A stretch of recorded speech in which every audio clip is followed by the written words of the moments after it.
오늘 은혜 받고 성취될 하나님의 말씀은 민수기 5장 1절에서 10절 말씀입니다.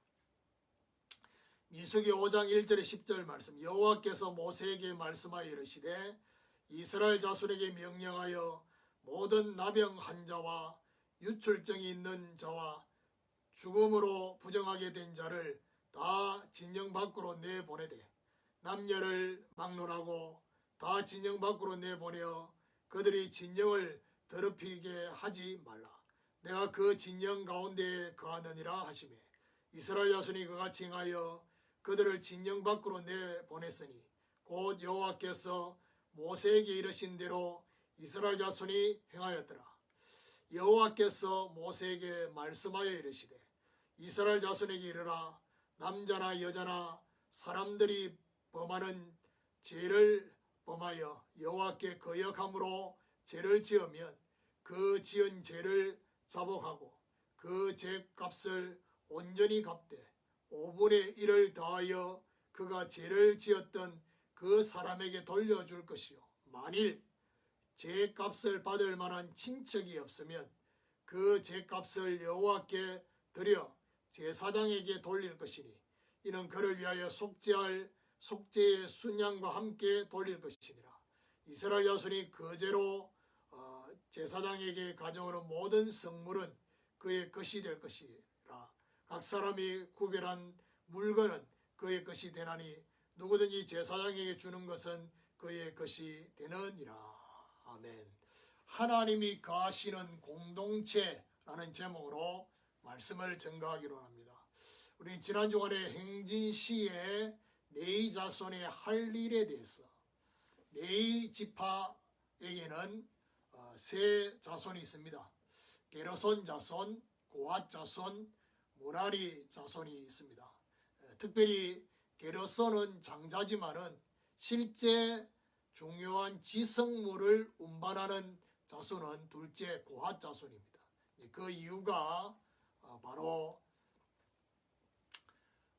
모세와 아론이 레위 지파 중에 고핫 자손이었다는 이 사실을 우리는 지난 주간에 듣고 같이 이 성소와 지성소에 있는 이 성물을 운반하는 자손이 고핫 자손이다.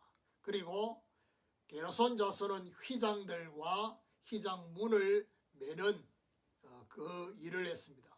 그래서 유다 진영 뒤에서 운반하도록 그렇게 했고, 그리고 늘판들과 기둥들, 받침들을 운반하는 가장 무거운 것을 운반하는 무라리 자손을 그렇게 했습니다. 근데 중요한 것은 어느 것이 더 중요하냐 이렇게 보면 고핫 자손이 운반하는 지속물을 운반하는 이것이 가장 중요하겠지만은 사실은 무라리 자손이 해야 되는 이 널판들, 기둥들 이런 것들이 행진을 하고 난 뒤에 멈췄을 때 이들이 먼저 그 기둥들을 세우지 않으면 결국에는 그 회막 안에 있는 성소와 지성소를 칠 수 없습니다. 그러니까 결국 하나님 보실 때는 모든 일이 다 귀하다 그렇게 볼 수 있습니다. 자, 오늘 민수기 5장은 하나님이 거하시는 공동체라는 사실을 그렇게 알려주시면서 가나안 행진을 위한 5번째 준비를 말씀하고 있습니다.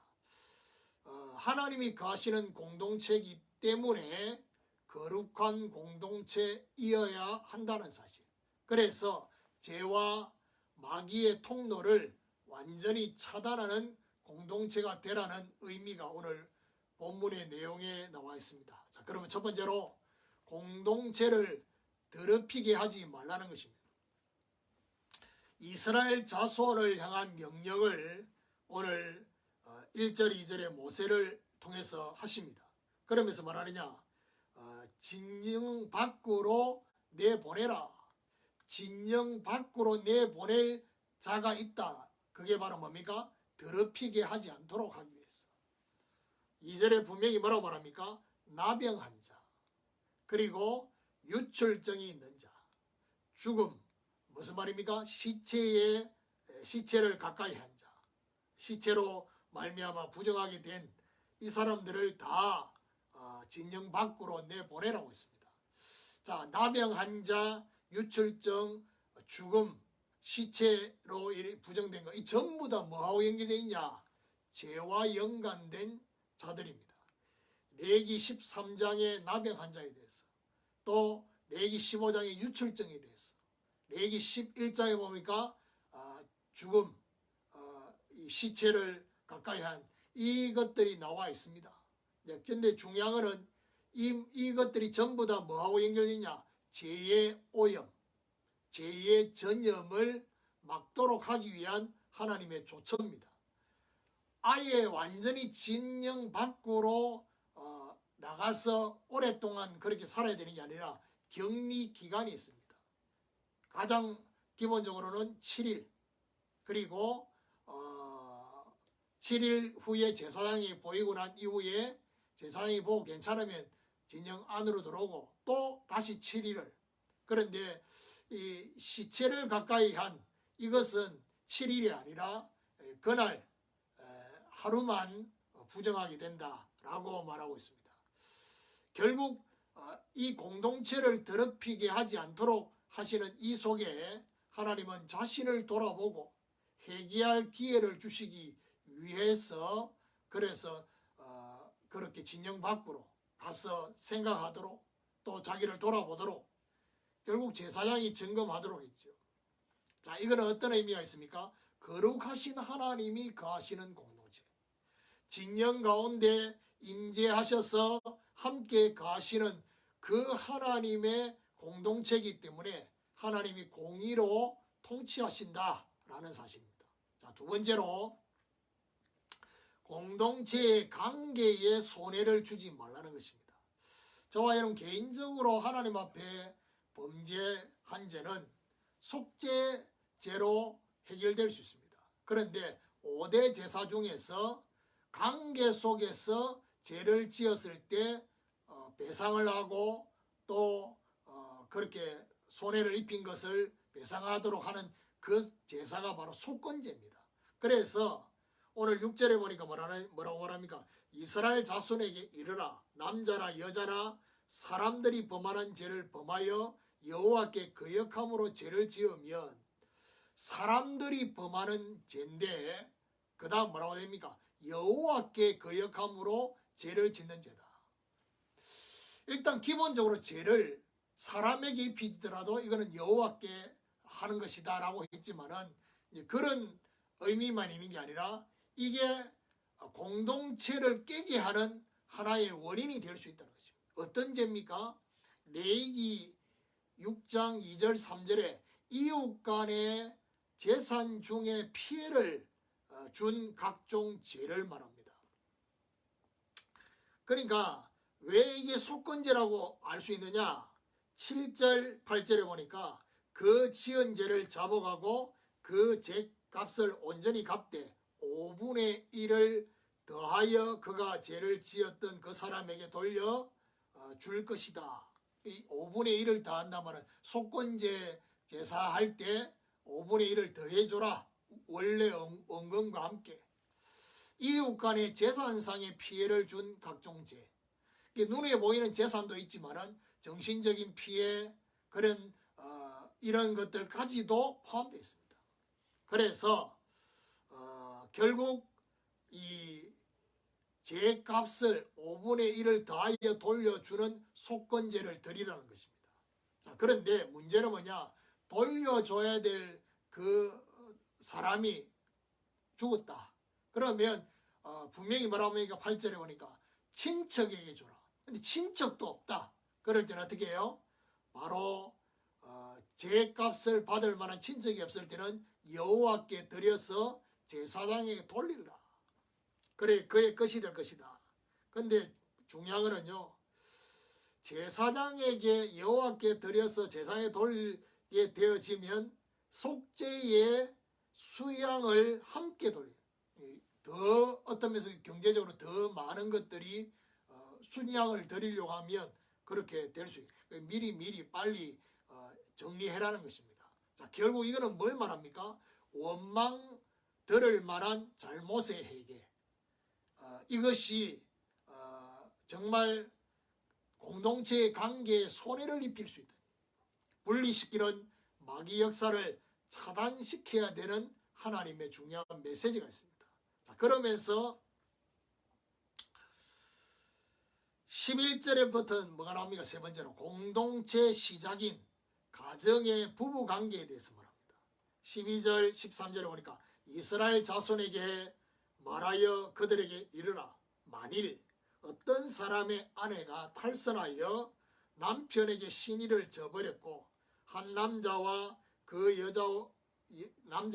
여자와 동침하였으나 그의 남편의 눈에 숨겨 드러나지 아니하였고 그 여자의 더러워진 일에 증인도 없고 그가 잡히지도 아니하였어도, 아내의 탈선에 대한 얘기가 나옵니다.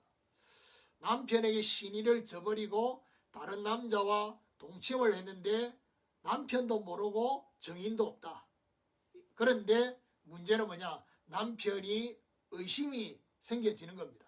그래서 14절 15절에 보니까 그 남편이 의심이 생겨 그 아내를 의심하였는데 그의 아내가 더럽혀졌거나 또는 그 남편이 의심이 생겨 그 아내를 의심하였으나 그 아내가 더럽혀지지 아니하였든지 15절에 그의 아내를 데리고 제사장에게로 가서 그를 위하여 보리 가루 10분의 1 에바를 헌물로 드리되 그것에 기름을 붓지 말고 유향도 두지 말라. 이는 의심의 소재요 제약을 기억하게 하는 기억의 소재다.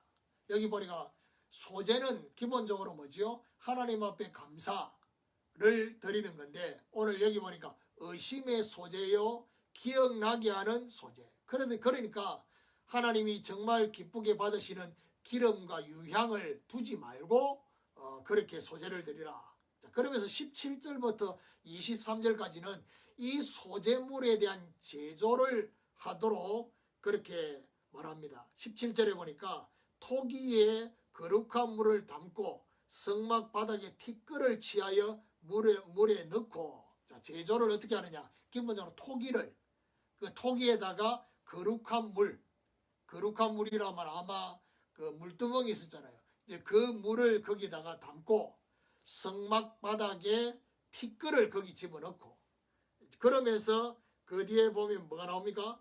두루마리를 써서 그 글자에 그 글자를 그 선 물에 빨아서 넣도록 그렇게 했습니다. 아주 특이합니다. 그런데 이렇게 하고 난 이후에 28절에 보니까 이제 결국 이제 이렇게 제조하고 난 뒤에 이 아멘으로 저주와 축복으로 구분합니다. 아멘 해라. 이 저주의 선 거래, 특별히 22절에 나와 있죠. 여인은 아멘 할지어다. 그래 말합니다.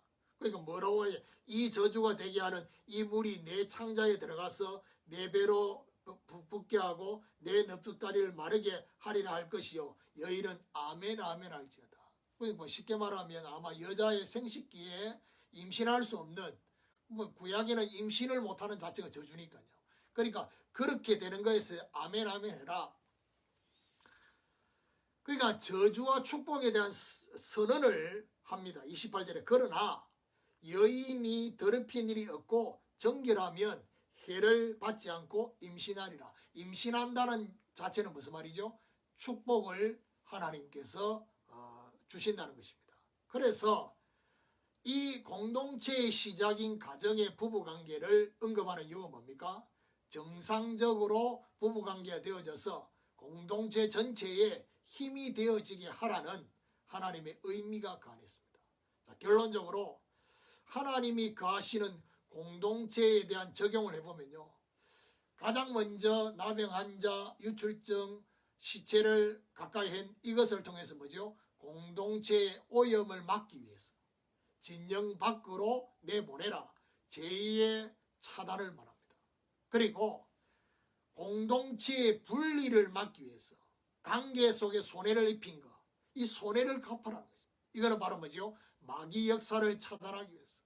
그리고 가정의 부부관계를 통해서는 뭐죠?